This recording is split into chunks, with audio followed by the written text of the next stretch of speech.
Hey everyone, welcome to my April edition of Tuesday Tea. This month, I'm going to be interviewing and have four incredible guests on. We're going to talk each week about one thing we're going to spring into. So last week, we talked about springing into power. I didn't have a video for you because it was just me and my thoughts. But this week, we are talking about springing into confidence with Miss Sasha Mitten. She is a dear, dear friend from a million years ago. We went to graduate school together. Not gonna date us, but it was in the not before the teens of the 2000s. And we have so many incredible memories. And she is just such a powerhouse woman. She also practiced as a social worker for a number of years and now has a really awesome business that she's going to share a little bit more about. And as a mom to two beautiful kids. And I'm just so excited to have her here. So thanks for coming on, Sasha. Thank you, Alisha. That's so nice. The first kind of question I want to ask you is around how do you personally embody or foster confidence in your life? Thinking of that kind of theme and how that shows up for you personally. Yeah. I wanted to talk about confidence because I think about it so much, especially in, as you said, I worked for a social worker as a social worker for a number of years. But now I run my own business, which started as like a business on the side, and it is the second business I've started. So I used to design wedding invitations. That was the first one I started. And then now I design artwork for educators to use in their worksheets that they like can sell in their businesses or use in their classrooms. Um, and it has been such a growth journey in learning about like being confident to put yourself out there, to start a business, to start a social media page and be talking about your business, to be sharing about it with anyone, to put your artwork out there, whether it's like the wedding invitations or this, Yeah. to sell something that you created. So I think I used to view confidence as something that like you have confidence or you don't have it. Mhm. You're a confident person. And I've learned so much that like everything I've done, if it was new to me, I did not feel confident going into it. I full on like self-doubt, lacking confidence, starting anything. And I really believe that confidence comes through doing, and Mm. confidence comes through like, for example, when I started making wedding invitations, I was so nervous to make them. I was so nervous to start, Mm. and I didn't know like what my style would be or if anyone would buy them. But it's like once I started and listed my first set on Etsy, and then some people would buy it, and then I made another one, and then I made another one, and then I talked with buyers. The confidence comes through. I put it out there, the world didn't end. Yeah. Yep. Yep. No one wrote me like, "Oh my God, I hate this wedding invitation." How dare you? What were you Take it thinking? down, shut down your shop. The Yeah. world didn't end. But Yeah. also, as the only way I could really develop my own style, my own voice was through, okay, I kept creating and I'm like, you know what? I like this. And I can't just look at the screen and just know without doing. Like you have Right. to create. And then I'm like, okay, I like this. Then I'm like talking to brides and then I'm feeling more comfortable talking to them and more Mm. comfortable in my skills. Mhm. And so it's just like, if you like, I feel like growing your skill of confidence in an area, because then I became more confident in that area, but still, if something else was new to me, I Right. lacked confidence in that. Like you're Right. constantly taking steps into the unknown, doing it Mhm. scared, and building confidence as you go when you see the world doesn't end Mhm. and you get more comfortable doing it. And that your skills build with reps, like with your Yeah. repetition. So kind of like riding a bike. Like you don't just look at a bike and be like, I'm I waiting know to how to feel do that. confident that I know how to ride a bike. Right. Like you get on the bike and you're going to wobble and you're going to fall. And then eventually, after you keep doing it and doing it, then you feel Right. so confident riding it. And you don't even remember that you felt nervous to begin with or that you couldn't stay on to begin with. It Right. becomes feeling like you become confident and it feels effortless after many, many, many tries. So that's how I feel in business, in life, how I Yeah. develop confidence. So really this idea that to gain confidence, there must be some action. That it doesn't just come to us in a vacuum or just magically appear. And just because we don't have confidence doesn't mean we need to listen to that voice and then not do it, right? That's not Yeah. an indication that it's dangerous or bad. It's that it's unknown. And our Yes. brains, as we know, love to keep us safe. So they go really hard to the, ooh, let's stay away from that. And so it is that push and pull and that risk. But I think that's such a beautiful way to explain it, that it comes over time and it builds on the action we've taken. And like you said, soon we don't even remember what it felt like to do something for the first time. Yes. And I was thinking, even with my new coaching business, newer, I've done therapy now for so many years that I like could roll into a session and I'm like, I'm not necessarily nervous like about even a new client. Like that doesn't really come anymore. But now Yes. with coaching, it's like a new muscle, a new hat, a new language. Oh, And so yes. it's a much different, there still is this like I'm building that confidence that I've accumulated after over many years of doing therapy. And it maybe I was set up to be a little more confident stepping into it because of some of my history, but it still is it's just funny how you're like, oh God, I forgot about this feeling. Right. Like, Yes, it's oh something new. And I feel it in every one. I definitely felt it in sessions because, we met in social work school and I used to be first session I worked with kids, first session with the kids, so nervous, mhm. so nervous sitting across from a 12-year-old. Right. Then They're the most intimidating age, parent probably. sessions, so nervous. But I went from feeling so nervous in parent sessions and tripping over my words to like leading large groups Right. of family Right. meetings and going in Right. and being like, I can remember feeling like oh, they need a family session. I'm so excited to have this family session. I'm Right. so Versus excited to get everyone talking. Whereas before I'm like, oh God, how am I gonna talk in this yeah. meeting?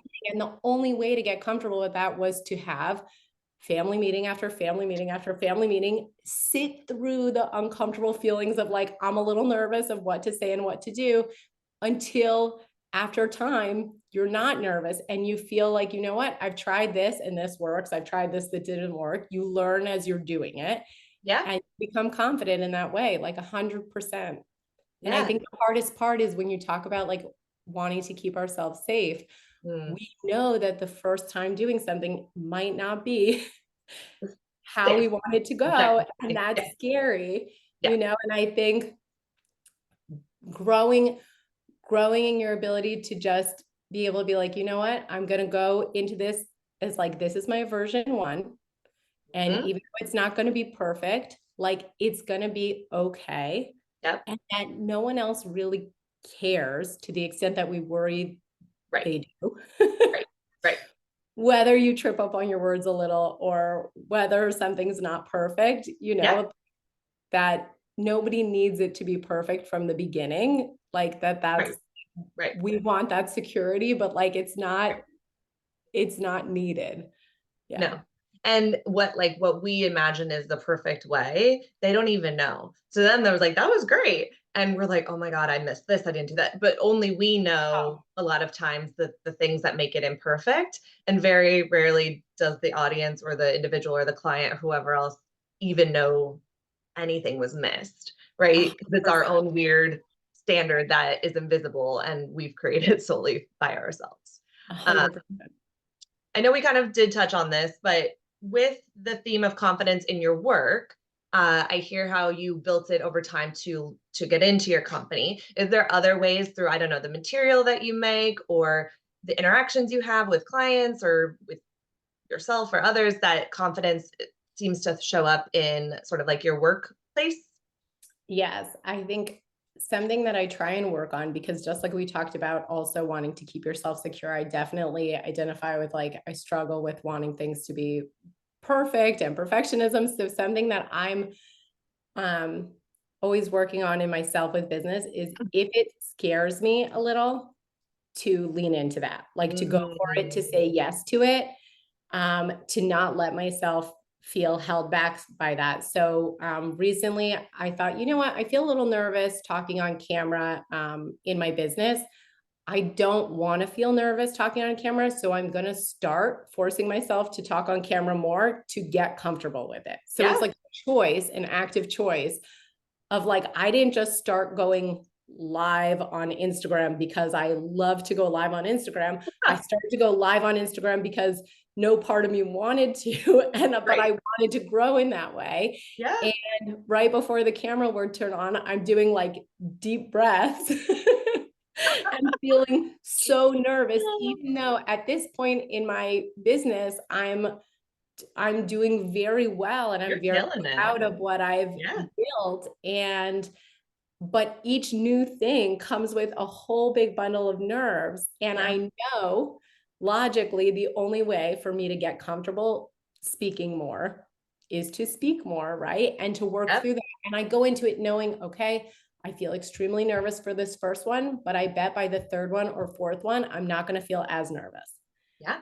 By the 10th and the 11th one, it's going to be even less. And I go in knowing that, and that with each one, I'll learn and get better. Mm-hmm. Someone asked for people to speak at an event recently, and I felt nervous about that. And I'm like, ooh, that's my sign that I need I to need to say do that. yes. I Okay. need to say yes. And I think before starting my own business, it was an easy no for those things because it's like keeping myself safe. But I see in business, there is not going to be any growth for me if I'm not going after stuff that makes me feel a little nervous, because that Right. nervousness comes from, that's a sign you're stepping outside your comfort zone. Right. And like That that is is correct. where growth happens, outside of the Mm-hmm. comfort zone. So Mm-hmm. that's how I try to operate now, is like if I feel a little nervous, that's a good thing, not a bad thing. And Yeah. let like go toward that. No, I love that. We're in my book club, we're reading The Perfectionist Guide to Losing Control. And one of the Oh, perfectionist type is the procrastinator. And that's the person who wants it to, who never really wants to start on things because they're so hung up on like making sure it's perfect before they do. That kind of touches on this idea of, yeah, like just act, right? Like imperfect action is still action and it's the best place to start. And if we get paralyzed by the, oh, I don't know, I haven't practiced, I'm not going to be perfect at it, we're never going to make it happen, right? Like nothing, will stay paralyzed. We'll keep procrastinating.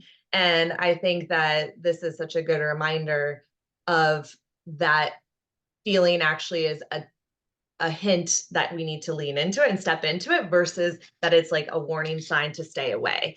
Um, because I do think it's true. The minute we get comfortable, like, what are we doing? Right. And we don't want to live in discomfort to some like horrible degree. That's not what I'm saying. But I think that that tension yes. is a word that's come up a lot lately in conversations I've been having, but it's so important to kind of be in that push and pull. We want to feel masterful at certain things and like live there and get our energy from that. And we also want to live in that tension of the Yes. new and the unknown and the learning, the growing and the Yeah. changing, and to build up that confidence. So again, we can keep leveling up and keep aspiring to even bigger and better things than we can imagine if we're just living in our safe little circle right here. Right. 100%. It took it. I forget what book I was reading or podcast, but where it clicked for me that like, oh my gosh, procrastination is actually perfectionism. That was like such a light bulb moment for me when I heard that at some point. Like, Yep. I really identify with that. And Mhm. I, you, you learn to think of like perfectionism in some way as like, this is a positive, like I want it to be so great, but it's really just you keeping yourself safe and protecting yourself and not growing and not moving. Right. And it can feel so much easier to stay in like the planning. And my biggest growth is to try and move more into the doing and stay Mhm. less and less in the planning. Mhm. But Mhm. also, like you said, like not wanting to stay all the time in discomfort. It's also like taking steps that feel the next right step for Aligned. me. Like Yeah. I want to get more comfortable speaking. So I'm gonna go like live on Instagram, but I'm not gonna go like speak in front of 10,000 people on a Right. So it's like stage. first one. Yeah. Yeah. So it's like, and is it something you want to grow in? Right. Yeah. So um I I 100% agree with that. And it's funny, when I started my invitation business, I started it. I was working in a school at the time doing counseling. So I had the summers off and I spent the entire summer designing invitations without adding any to my Etsy store because I was so scared to put my wedding invitations up. You've And I'm done like, all this you know what? work and no one could Once see I it. once I get to 20 invitations, then I'll put them up. I'm like, have some arbitrary number. There's Yeah. no reason to not add them. I have the site ready. I'm just literally not posting them. And then I went to upload an invitation set as a draft to save as draft. And by accident, I hit publish. And I remember I'm sitting in a coffee shop and I'm freaking out as if like, why undo it? like what is going to happen? Who for one is even going to see this on Right. this gigantic site of Etsy, but also Right. what is going to happen when someone comes across this invitation? But our minds are so powerful in that way. But once I actually hit post by accident and had that go up is when I went, well, you know what? Now I got to get the rest of them up, because if people come to my shop, I only have one little thing. So let me start putting them up. And it's like, I needed that. And I did it by accident, but it was the kick in the pants that I needed to actually put them out there. And guess what? Like, no one can buy your stuff if it's not out there. Like, nope. You're doing a lot of work for nothing. It's just an expensive hobby at that point, right? You're not actually doing anything for anyone. Exactly. So now that was by accident. That was my first business I started. I'm trying to do that more on purpose to do I love that. now. I love that. Make it an on purpose mistake. Yes. Well, any last little takeaways, little nuggets? You've given us so much, but maybe like a little summary or a good little thought to take away with as we end kind of our conversation today. Yes, I would say if there's something you want to do, but you're feeling nervous to do it, go into it knowing, okay, this is going to be just my version 1. And it's okay for it to look a little messy, a little imperfect, to be not exactly where I want it to be. We all want to be at our version 10 when we start, but no one does.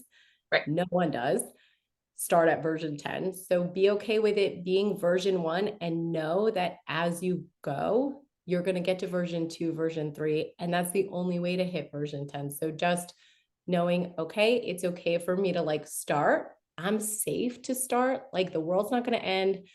Nothing's going to like fall apart. No one's even going to notice that it's not a version 10. Like I'm just going to start. And I'm going to be proud of myself for like taking that first step and just keep going, knowing that that's how you build anything and how you build confidence, and knowing that as you keep doing it, you'll get more and more confident. You'll grow more and more in your skills and more in your voice and your style and everything. I love it. And where can people find you to see all your amazing clip art and keep in touch with you? I am Rainbow Sprinkle Studio, basically everywhere. My name's Sasha, so you could also email me at sasha@rainbowsprinklestudio.com. But my favorite place to hang out is Instagram, and I'm Rainbow Sprinkle Studio there. And my store is on Teachers Pay Teachers if you're a teacher looking for fun art for your worksheets. Yes. And I will have all of her links in this email as well, so you'll be able to like quickly go to them. But definitely check her stuff out. It's really incredible. I love following her page. She always has good reels and fun things to see. But thank you so much, Sasha. It's been such a pleasure to dive in, learn a little bit more about you, and then just hear your incredible wisdom on growing confidence. And hopefully folks will take something really important and big away from this. So I appreciate your time. Thank you so much, Alisha. This has been so fun. Thank you. See you guys later.